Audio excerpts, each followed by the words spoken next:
पश्चिम उत्तर प्रदेश की राजनीति का केंद्र एक बार फिर कैराना बनने जा रहा है।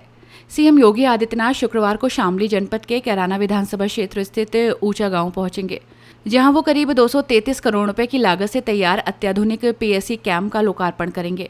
मुख्यमंत्री के दौरे को लेकर प्रशासन ने सभी तैयारियां पूरी कर ली हैं और सुरक्षा व्यवस्था को अंतिम रूप दे दिया गया है।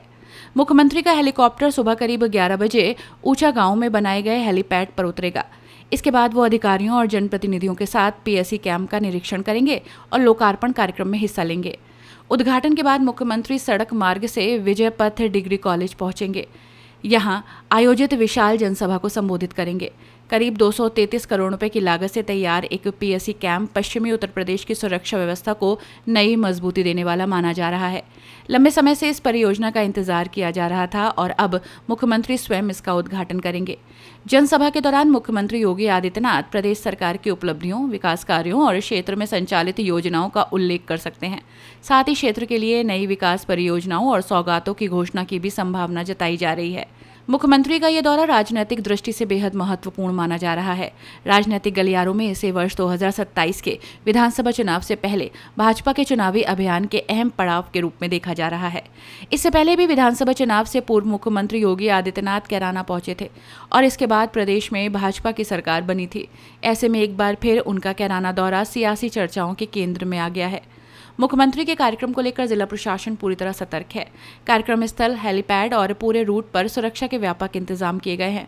बड़ी संख्या में पुलिस और पीएससी के जवान तैनात किए गए हैं, जबकि वरिष्ठ प्रशासनिक और पुलिस अधिकारी लगातार तैयारियों की निगरानी कर रहे हैं। अब सबकी निगाहें मुख्यमंत्री योगी आदित्यनाथ के संबोधन पर टिकी हैं। माना जा रहा है कि विकास, सुरक्षा और आगामी राजनीतिक रणनीति को लेकर उनका संदेश पश्चिमी उत्तर प्रदेश की राजनीति में नई चर्चा को जन्म दे सकता है। सर, हेलीपैड तैयार किया जा रहा है मुख्यमंत्री जी को लेकर, कैसे तैयारियां कर रही हैं? अभी हम ये हेलीपैड मानक के अनुसार 26 मीटर बाई 26 मीटर का हम तैयार कर रहे हैं और इसके बाद यहाँ पे मुख्यमंत्री जी का आगमन होगा। इसके बाद एडमिन बिल्डिंग के सामने जाएंगे, फिर वो जो आपको सामने बिल्डिंग दिख रही है एडमिनिस्ट्रेटिव ब्लॉक, उसमें 3D मॉडल डिस्क्राइब करेंगे यहाँ के जो भी कंसर्न इंजीनियर होंगे और उसके बाद डीएम साहब का प्रस्थान होगा विजय पथिक इंटर कॉलेज में।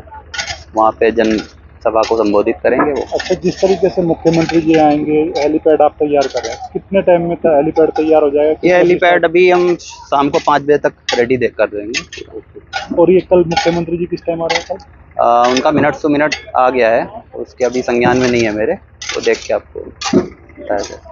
मुख्यमंत्री जी आ रहे हैं, क्या प्रोग्राम रहेगा और क्या क्या तैयारी है?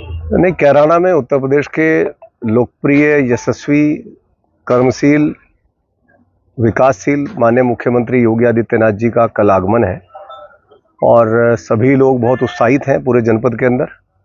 और कैराना में उनका आगमन होता है तो और उत्साह 4 गुना हो जाता है, क्योंकि ये वही कैराना है जो समाजवादी पार्टी में लोग यहाँ पलायन के लिए मजबूर हुए थे।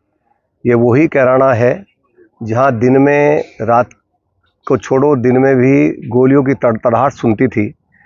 व्यापारियों के साथ फिरौती, छिनैती, हत्याएं, मजबूर होकर के पलायन, वो सब कैराना ने अपनी आंखों से देखा है। आज कैराना विकास की बहुत तेज गति पकड़े हुए है। आज शामली जो पलायन के लिए पहचाना जाता था, आज वो शामली पूरे हिंदुस्तान में उद्योग के लिए पहचाना जा रहा है। और यदि इस पहचान को बदलने का काम किया है तो आदरणीय नरेंद्र मोदी जी की प्रेरणा से उत्तर प्रदेश के यशस्वी मुख्यमंत्री योगी आदित्यनाथ जी ने किया है। और वो कैराना में आ रहे हैं तो जन जन के अंदर जोश है, जन जन के अंदर उत्साह है। यहाँ बहुत सारे विकास के काम हुए हैं, उन विकास के कामों का उद्घाटन करने के लिए, नए कामों की समीक्षा करने के लिए कैराना में ही बहुत बड़ा पीएससी का एक सेंटर बना है। लोगों की सुरक्षा को सुनिश्चित करने के लिए यहाँ बहुत बड़ा एक सेंटर आदरणीय योगी आदित्यनाथ जी ने दिया है। अन्य भी बहुत सारे काम शामली के विकास के हुए हैं।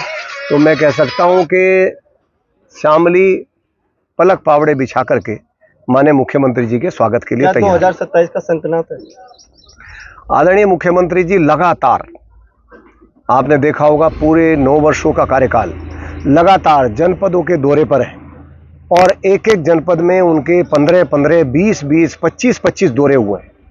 एक जमाना था मुख्यमंत्री 5-5 साल का कार्यकाल पूरा कर लेते थे, लेकिन उत्तर प्रदेश के सब जनपदों के दर्शन नहीं कर पाते थे। ये भारतीय जनता पार्टी की डबल इंजन की सरकार का जमाना है। यशस्वी मुख्यमंत्री योगी आदित्यनाथ जी ने एक एक जिले में कई दर्जन बार दौरा करके योजनाओं की समीक्षा, योजनाओं के क्रियान्वयन की चिंता और बड़ी बड़ी योजनाएं देने का काम किया है। उसी का परिणाम है ये। मैं समझता हूं कि सौभाग्यशाली जिला है कि जिसमें 6 नेशनल हाईवे बन रहे हैं, पीएसी कैंप बन रहा है, यहाँ स्टेडियम बन रहा है, यहाँ बहुत बड़ी पुलिस लाइन बन रही है, शानदार कलेक्ट्रेट की बिल्डिंग बन रही है, यहाँ मेडिकल कॉलेज बना है, यहाँ नया जिला अस्पताल बना है, 400 केवी का बिजली घर आया है। मैं गिनवा सकता हूँ 100 से 150 काम तो ऐसे हैं जो 15 करोड़ की लागत से ऊपर के हैं। योगी जी देश में कहीं भी जाते हैं तो कैराना मॉडल की बार बार बात करते हैं, इसको लेकर नहीं, मैंने बोला कि कैराना के अंदर जो पलायन था, कैराना के ऊपर जो एक विकास का संकट था और कैराना के लोग दहशत में रहते थे। कैराना में बच्चियां स्कूल नहीं जा पाती थी, सामने बोर्ड लगा रहता था, गुंडों से सुहादों से डर लगता है। यहाँ का व्यापारी बदमाशों से डर के पलायन कर रहा था, चूंकि व्यापारी की दिन दहाड़े हत्या हो रही थी। उस कैराना को एक सुशासन देने का काम, एक बेहतरीन कानून व्यवस्था देने का काम और उस कैराना को विकास के मॉडल में टॉप पर लाने का काम किया है तो आदरणीय योगी आदित्यनाथ जी ने किया है, माननीय मुख्यमंत्री जी ने किया है। इसलिए पूरे कैराना में उनके आगमन को लेकर के भारी उत्साह है। कैराना से जो पलायन हुआ था, बीजेपी उस बात को लेकर समर्थन में पूर्ण बहुमत से आई थी, तो क्या कैराना के विकास को लेकर दोबारा से समर्थन में मतलब, क्योंकि योगी जी जो है चुनाव से पहले ही दौरा करते हैं, क्या 2027 के चुनाव से पहले इस बार देखा जा रहा है कि पहले ही आ रहे हैं? नहीं, यदि 2022 के बाद आप गिनती करोगे तो दर्जनों बार योगी जी शामली में आए हैं। विशेष लगाव है उनका और इसीलिए यहाँ पीएसी कैंप दे रहे हैं और इसीलिए यहाँ 6 नेशनल हाईवे दे रहे हैं, इसीलिए विकास की गंगा यहाँ बहाने का काम किया है। अभी आपने विकास की बात की तो आप खुद जब कवर करते हो तो लगता है ये वो कैराना हो ही नहीं सकता जो कैराना समाजवादी पार्टी सरकार ने बदनाम करने का काम किया था। अपनी राय हमें कमेंट में जरूर बताएं और ऐसे ही लेटेस्ट अपडेट्स के लिए हमारे चैनल रॉयल बुलेटिन को लाइक, शेयर और सब्सक्राइब करना ना भूलें।